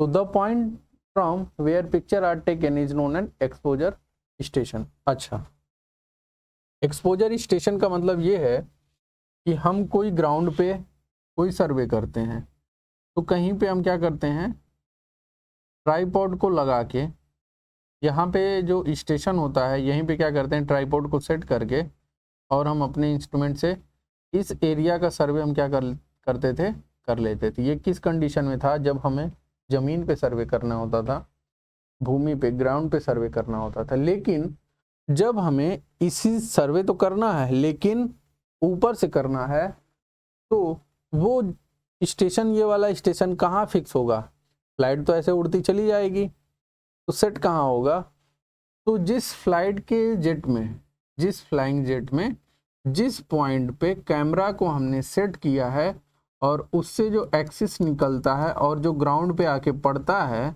यही हमारा एक्सपोजर स्टेशन होता है और जिसे हम ओ से दर्शाते हैं या आई से दर्शाते हैं। ठीक है, प्रिंसिपल पॉइंट क्या होता है, ठीक, the point where the perpendicular projected through the centre of lens intersect the photo image, जिसे हम प्रिंसिपल पॉइंट कहते हैं। ग्राउंड नेदर पॉइंट क्या होता है कि ground point vertically beneath the exposure station is called ground nadir. ठीक ना, जिसे हम यन से दर्शाते हैं, ये होता है नेदर पॉइंट। ठीक, चलिए, नेदर पॉइंट या फोटो नेदर पॉइंट क्या कहलाता है, it is the point where plumb line intersect the photograph. जो प्लम्ब लाइन होता है वो क्या करता है, इंटरसेक्ट करता है किसको, फोटोग्राफ को, तो उसे हम क्या कहते हैं, नेदर पॉइंट कहते हैं। आइसो सेंटर क्या होता है कि जस्ट ऊपर, ग्राउंड के जस्ट ऊपर वर्टिकल एक्सिस में, ठीक ना, जो एक्सिस आती है वो हमारा क्या कहलाता है, आइसो सेंटर कहलाता है। तो इसे कहते हैं the point on photo that fall on the line halfway between the principal point and the nether point is known as isocenter। ठीक है, टिल्ट का मतलब किसी न किसी एंगल पे उसको क्या किया गया होगा, झुकाया गया होगा, वही हमारा टिल्ट कहलाता है, जिसे हम टी से दर्शाते, स्मॉल टी से दर्शाते हैं। Vertical angle defined by the intersection at the exposure station. A tilt in an aerial photograph is radial from the isocentric point. ठीक है, चलिए, टेरेस्ट्रियल फोटोग्रामेट्री क्या होता है इसको देखते हैं। तो हॉरिजॉन्टल फोटोग्राफ, टेरेस्ट्रियल फोटोग्रामेट्री का मतलब ये होता है कि किसी हम टेरेन पॉइंट पे, ठीक है, चीज़ों को फोटो लिया जाता है जो हॉरिजॉन्टल फोटोग्राफ कहलाता है। ठीक, अब जैसे हमें यहाँ से लेना है तो इस कैमरे का लेंस ऐसे आएगा, यहाँ से इतने एरिया को कवर किया, अब यहीं से क्रॉस करके जितना बड़ा हमारा फोकस बनता है वो हमारा क्या कहलाता है, टेरेस्ट्रियल फोटोग्राफ कहलाएगा। ठीक है, तो स्केल क्या होता है, yes, object distance on photo upon object distance on ground. ठीक है, ये हमारा स्केल होता है। ठीक, फ्रॉम सिमिलरली ट्रिंगल क्या होता है, F upon D is equal to X, small X upon capital S is equal to S. Scale of aerial vertical, aerial या वर्टिकल फोटोग्राफ, तो स्केल क्या होता है, F upon capital H minus small H. तो capital H में से small H घटा देंगे, कैपिटल एच में से स्मॉल एच घटा देंगे तो ये क्या निकल जाएगा, एच डैश निकल जाएगा। ठीक है, वो हमारा क्या होता है, फ्लैट टेरेन में या वर्टिकल में होता है। If object directly over the ground level then S T equal to datum scale F upon H होता है। ये छोटे छोटे फार्मूला है, कहीं ना कहीं पूछ लेता है, ठीक ना, तो इनको देखना आवश्यक भी है। ये चीजें हैं, एवरेज स्केल क्या होता है, ठीक, हाइट क्या होता है, ग्राउंड पे किस प्रकार से होते हैं, ठीक है बालक, तो इनको एक बार आप हल्की देख लीजिएगा।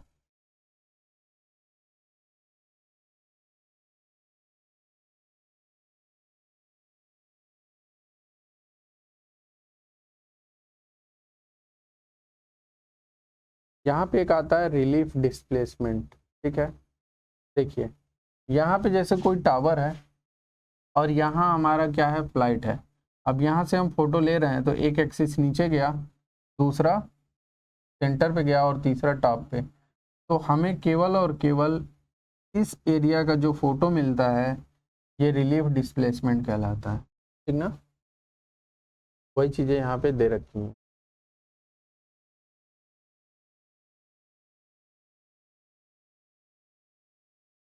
अब आता है फ्लाइट प्लानिंग और एरियल सर्वे। तो फ्लाइट की प्लानिंग कैसे की जाती है उनको देखते हैं। एक आता है लॉन्गिट्यूडनल ओवरलैप। तो लॉन्गिट्यूडनल ओवरलैप को हम यहाँ से समझाने का प्रयास करते हैं। दूसरा आता है लेटरल ओवरलैप, ठीक ना। लॉन्गिट्यूडनल ओवरलैप का मतलब ये होता है कि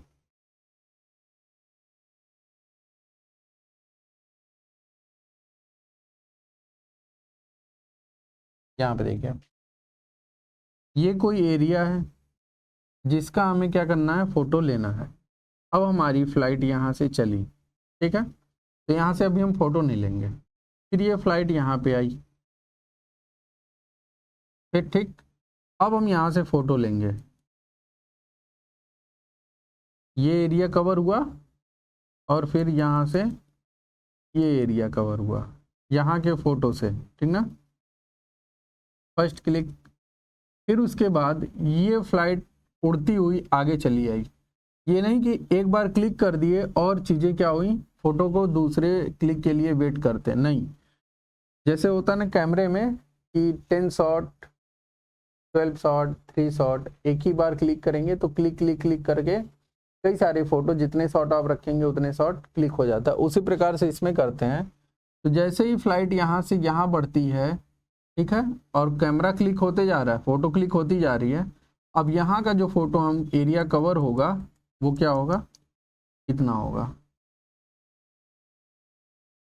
तो जो फोटो यहाँ से यहाँ तक लिया गया था, अब उसी में सेकेंड वाले फोटो में इतने एरिया को क्या हुआ, ओवरलैप हो गया। क्या हो गया, ओवरलैप हो गया। वही चीज़ें यहाँ बता रखी हैं कि पहले फ्लाइट से यहाँ पे कैमरा लगा था, हम इतने एरिया को कवर किए, ठीक है। फिर जब दूसरा बार जब क्लिक हुआ तो उसमें इतने एरिया को कवर किए, तो इतना एरिया क्या हुआ, ओवरलैप हो गया ना। ये वाले एक फ़ोटो जब निकालते हैं, जब हम टोटल नंबर ऑफ फोटो को क्या करते हैं, हार्ड कॉपी में निकालते हैं। हार्ड कॉपी में निकालने के बाद उनको आपस में जोड़ा जाता है। तो जब जोड़ा जाएगा तो ओवरलैप, सॉरी,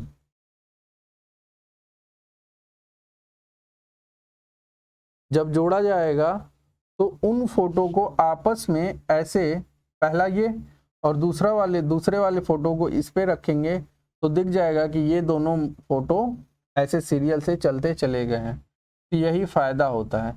अगर मान लीजिए ये ओवरलैप नहीं होता, ये पहला इतने एरिया को कवर करता है और दूसरा वाला इतने एरिया को कवर करता, तो इतना एरिया हमारा छूट जाता कि नहीं छूट जाता। इतने एरिया का हम डायमेंशन नहीं निकाल पाते, ना ही मैप बना पाते। तो इसलिए हम क्या करते हैं, ओवरलैपिंग का यूज़ करते हैं। जस्ट उल्टा आता है लेटरल फोटोग्राफ में यही कंडीशन, ठीक है। ये देखिए नीचे आपको टोटल यल दे रखा है, यल और बी टोटल दे रखा है, और उनको यहाँ पे दिखा दिया कि 55.5% ये क्या हुआ, लॉन्गिट्यूडनल में हुआ, और ये उसमें लेटरल में हो गया 25.35% ओवरलैप हुआ था, ठीक है बालक। तो एक फोटो को दूसरे फोटो से जोड़ जोड़ के हम पूरे मैप को बना लेते हैं। यही हमारा लॉन्गिट्यूडनल और लेटरल ओवरलैपिंग कहलाता है। ठीक, तो उनके फार्मूले दे रखे हैं। तो यहाँ पे दिया है कि LE इक्वल टू 55 से 65% ओवरलैप होता है और 60% तक, लेकिन LS में जब लेते हैं तो ये 30% तक लगभग होता है। तो इसको याद रखिएगा। ठीक है, LE बराबर लॉन्गिट्यूडनल या एंड ओवरलैप, ठीक है, और L बराबर होता है लेंथ ऑफ फोटोग्राफ।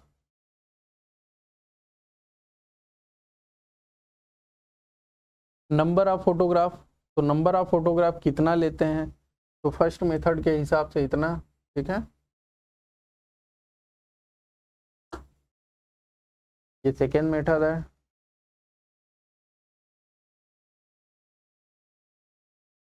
चलिए अब आते हैं स्टीरियोस्कोप क्या होता है, उनको हम देखते हैं। तो an instrument used for viewing stereo pair in aerial or photogrammetric survey is called stereoscope. It is also used to magnify the depth of perception. ठीक है, तो किसी भी चीज़ों का डेप्थ निकालने के लिए हम क्या करते हैं, स्टीरियोस्कोप का यूज करते हैं। ठीक है, two consecutive overlapping photograph taken from adjacent position during a flight is called stereo pair.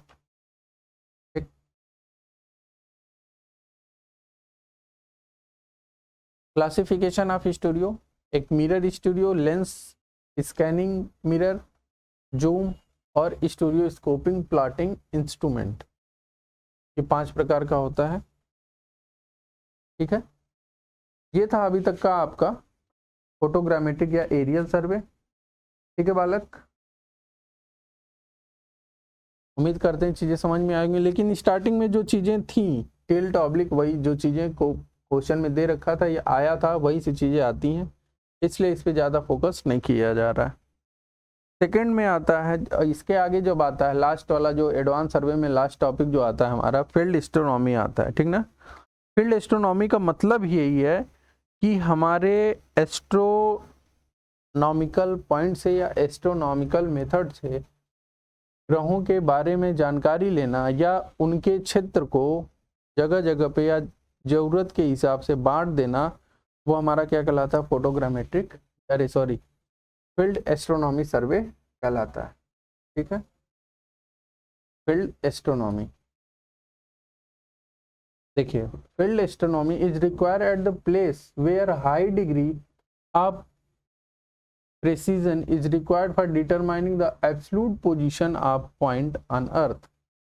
हमें जब हाई डिग्री पे जरूरत पड़ता है कि किस एक्यूरेट पोजीशन पे हमारा अर्थ स्थित है, उसके लोकेशन की जानकारी प्राप्त करने के लिए हम फील्ड एस्ट्रोनॉमी का यूज करते हैं।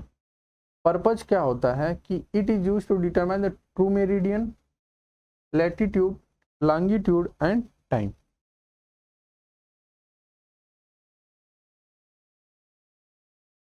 Position of point is determined in term of latitude and longitude।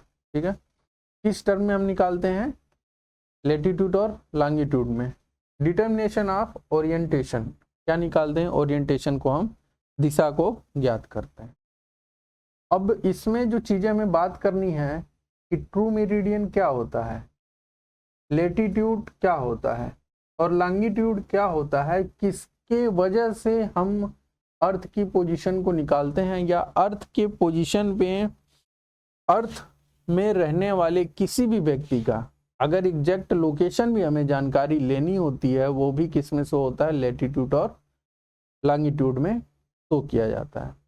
या आप अपना मैप खोलेंगे, जो गूगल मैप है, ठीक ना, मोबाइल में जो दिया रहता है, उसमें भी किसी का लोकेशन देना होता है। अब तो बहुत सारे एप्लीकेशन भी आते हैं जिसमें आप कैमरा से फोटो खींचोगे तो लोकेशन में लेटीट्यूड, लॉन्गिट्यूड, टाइम, समय सब कुछ नीचे लिख के दे देगा, डेट वगैरह। ठीक है, कि आप इतने डेट पे, इतने टाइम पे, इस पोजीशन पे आप खड़े थे। ठीक है, बहुत सारा हमारा डिपार्टमेंट है, जैसे इरिगेशन डिपार्टमेंट ही है या बहुत सारे डिपार्टमेंट हैं। पहले क्या होता था कि सिविल इंजीनियर या जो भी साइट इंजीनियर होता था, वो कभी रजिस्टर पे साइन नहीं करता था ऑफिस में, ना ही कभी जाता था।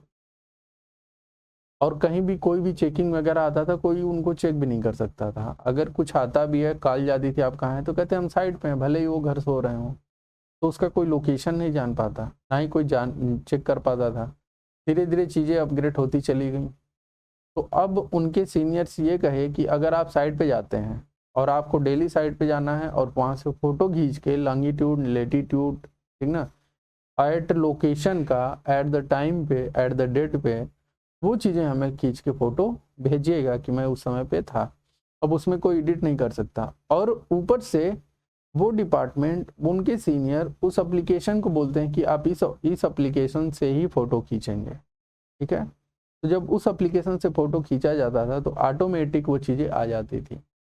अब लॉन्गिट्यूड लेटीट्यूड क्या होता है, इनको हम जानेंगे, लेकिन इनको जानने से पहले हम क्या करेंगे, नॉर्थ और साउथ जानेंगे, ठीक है। ये हमारा पूरा का पूरा क्या है, अर्थ है। क्या है, अर्थ है। अब कह रहा है कि ट्रू मेरिडियन क्या होता है।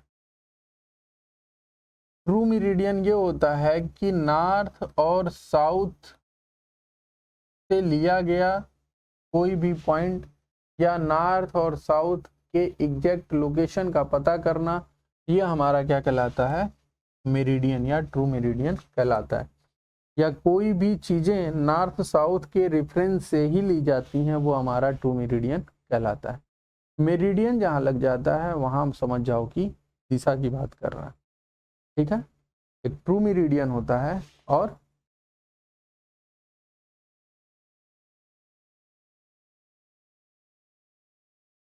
एक मेरिडियन भी आता है, ठीक ना। मेरिडियन में हमारा याद नहीं आ रहा, मेरिडियन में हम केवल और केवल दिशा की बात करते हैं। और लेबलिंग में जब हम पढ़े थे तो उसमें एक आता है जिसमें हम केवल और केवल क्या बात करते हैं, एंगल की बात करते हैं, ठीक है। एंड पे चढ़ नहीं रहा है, 1 मिनट।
चलिए, तो ये हमारा नॉर्थ डायरेक्शन होता है और ये हमारा क्या होता है, साउथ डायरेक्शन होता है, ठीक है।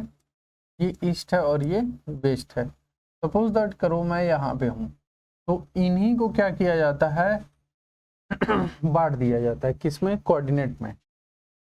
फर्स्ट कोऑर्डिनेट,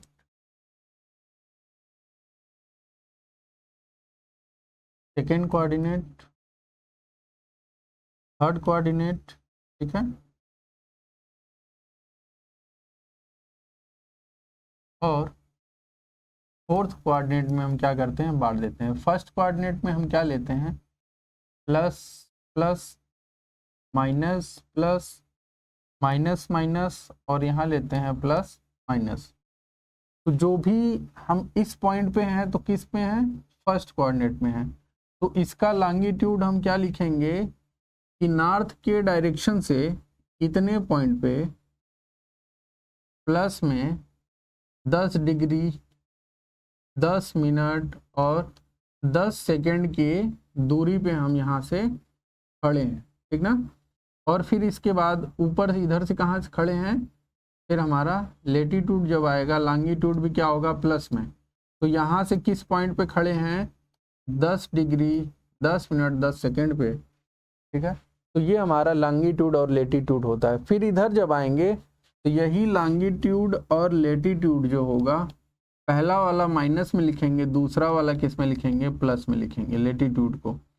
जिस भी पॉइंट पे आप खड़े रहोगे यहाँ से डिस्टेंस और यहाँ से दोनों का डिस्टेंस ज्ञात किया जाता है। ठीक है, ये लॉन्गिट्यूड होता है, ये होता है लेटीट्यूड होता है। ठीक है बालक, तो इस प्रकार से लोकेशन को निकाला जाता है। ये हमारा किस में आता है, फील्ड एस्ट्रोनॉमी में आता है। डायरेक्ट एक्यूरेट पोजीशन हमें ज्ञात करने के लिए यूज किया जाता है। ठीक, चलिए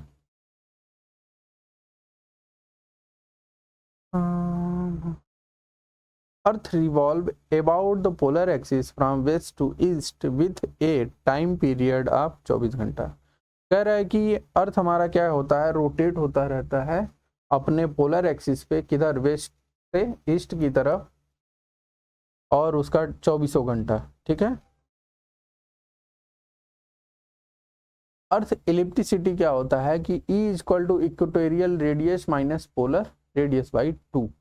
अर्थ ellipticity of earth is small and it is about 0.52% h 1/93 कितना होता है, h होता है 1/93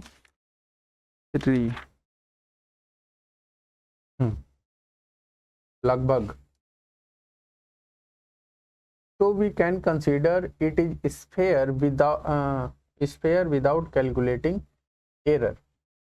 कितना इलिप्टिकल होता है, वो कितना होता है, 0.52% होता है। कहते हैं ना अर्थ गोल नहीं है, लेकिन कितना गोल, कितना होता है अंडाकार, ये 0.52 है। तो इसको हम क्या करते हैं, निगलेक्ट कर लेते हैं और इसको हम माइनस। अब देखिए एस्ट्रोनॉमिकल टर्मिनोलॉजी क्या होता है, उनको देखते हैं। ये हमारा अर्थ है, अर्थ में साउथ और ये हमारा नॉर्थ, इधर क्या हो गया हमारा ईस्ट, तो भी जिस तरह से भी माना है ये होता है वेस्ट। ठीक है, अब क्या किए हैं कि पूरे भाग को हम क्या किए, बांट दिए। ठीक है, पहले तो आधे आधे भाग को हमने बांटा इस प्रकार से, फिर उसके बाद दूसरे भाग को हमने बांटा इस प्रकार से। पूरे अर्थ को देखिए कितने भागों में बांट रखा है। तीसरे को बांटा वर्टिकल पोजीशन में,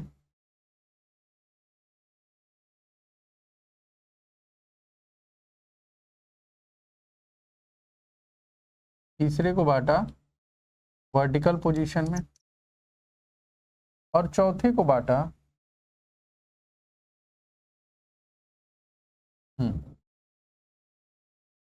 इस डायरेक्शन।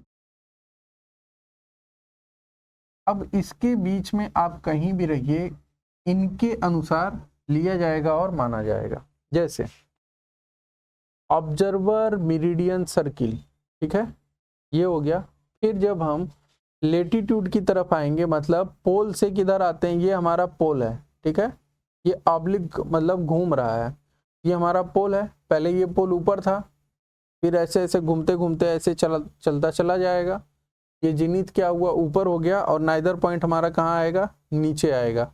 लेकिन एक समय में नाइदर पॉइंट ऊपर चला जाएगा, मतलब ये रोटेट हो रहा है। ठीक है, इन एरिया को हमने क्या किया, आधे पे बांटा और इसको भी ऐसे बांटा। जब इसको हम ऐसे बांटते हैं तो ये हमारा सेलेस्टिएट कहलाता है। जब इस प्रकार से हम बांटते हैं, ठीक है, तो इसका हाफ सर्किल कहलाता है। ठीक, और ये वाली लाइन क्या कहलाती है, जेनेथ और नाइदर लाइन कहलाती है, क्योंकि यहाँ नाइदर पॉइंट है जिसे हम एन से दर्शाते हैं, और ऊपर क्या है, जेनिथ पॉइंट है। ठीक है, समझ गए। चलिए, मतलब पूरे एरिया को, अभी तो इसमें ऐसे बांटा हुआ है, हमने आपको क्या बताया कि ये नॉर्थ है, ये साउथ है, ये हमारा ईस्ट है, और ये क्या है, वेस्ट है। इसको कोऑर्डिनेट में बांट देना है, ये प्लस प्लस माइनस प्लस, ठीक ना, और माइनस माइनस, और यहाँ पे प्लस माइनस, इस प्रकार से। फर्स्ट कोऑर्डिनेट, सेकंड कोऑर्डिनेट, तो जिस पॉइंट से हम जिस पॉइंट पे खड़े रहते हैं वहां से जो लोकेशन निकालते हैं, यही सारी चीजें, तो इन्हीं को हम इस मेथड में जो बांट देते हैं, ये हमारा क्या कहलाता है, एस्ट्रोनॉमिकल टर्मिनोलॉजी कहलाता है। और बांटने पे किसका क्या नाम देते हैं और किस लाइन को क्या कहते हैं, वो सारी चीजें यहाँ पे दे रखी हैं। ठीक, चलिए, सेलेस्टियल स्फीयर क्या होता है, projection of the altitude and longitude on to the sky beneath a nadir point. क्या होता है कि these are the extreme point. कौन सा पॉइंट होता है, extreme point on celestial sphere along the direction on gravity. Point on the celestial sphere directly above the observer is called zenith point, and point directly below the observer is called nether point.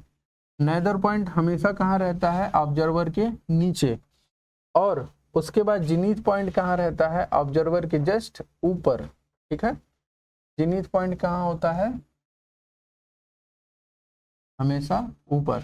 तो दो चीजें याद रखिएगा, neither point observer के नीचे होता है और जेनिथ पॉइंट कहाँ होता है, ऑब्जर्वर के ऊपर होता है। सेलेस्टियल टू या geocentric horizon, it is the great circle which is perpendicular to zenith nadir line and passes through the celestial centre of sphere.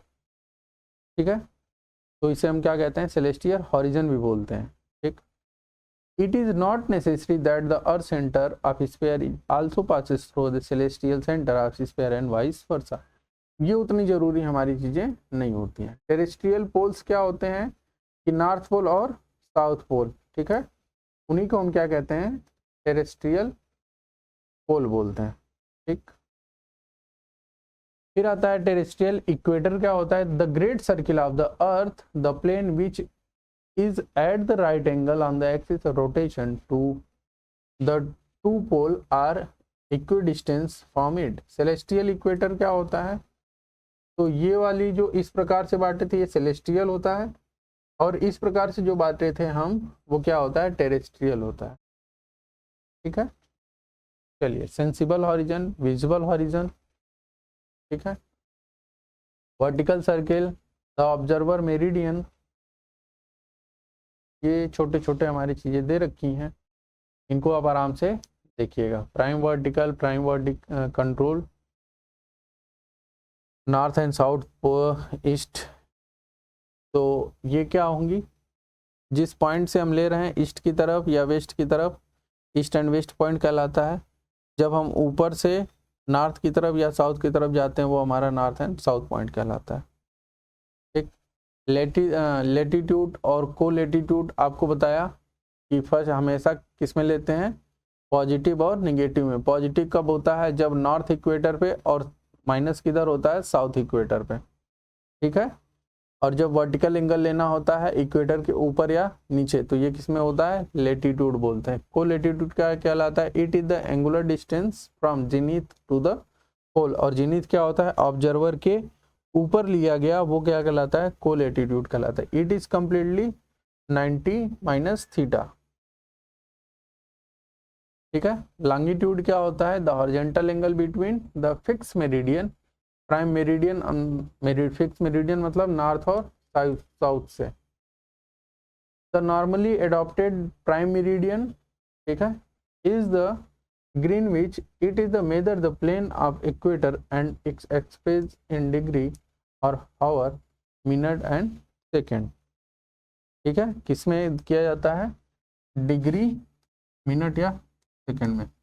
10 degree, ठीक है, डिग्री में हो गया, फिर उसके बाद मिनट में शो किया जाएगा और सेकेंड में, जैसे 15 मिनट और फिर 20 सेकेंड, इस प्रकार से। इसको हम डिग्री कहते हैं। इस सिंबल को, एक कामा लगेगा तो मिनट बोलते हैं और 2 कामा लगेगा तो सेकेंड बोलते हैं। ठीक है, एल्टीट्यूड, को एल्टीट्यूड, एजीमथ। ठीक है, ये सारी चीजें हैं, ये आपको बांट के दे रखा है। एजीमथ क्या होता है कि जो हम इस सर्किल से, जेनिथ बोल सकते हैं, नाइदर पॉइंट बोलते हैं। इनसे जो एंगल होता है ना, एंगल लेते हैं, वो हमारा एजीमथ कहलाता है। ठीक है, फिर होता है डिक्लिनेशन सर्किल सेलेस्टियल बॉडी, कितना डिक्लिनेशन होता है उनको यहाँ पे देखा जाता है। ठीक है बालक।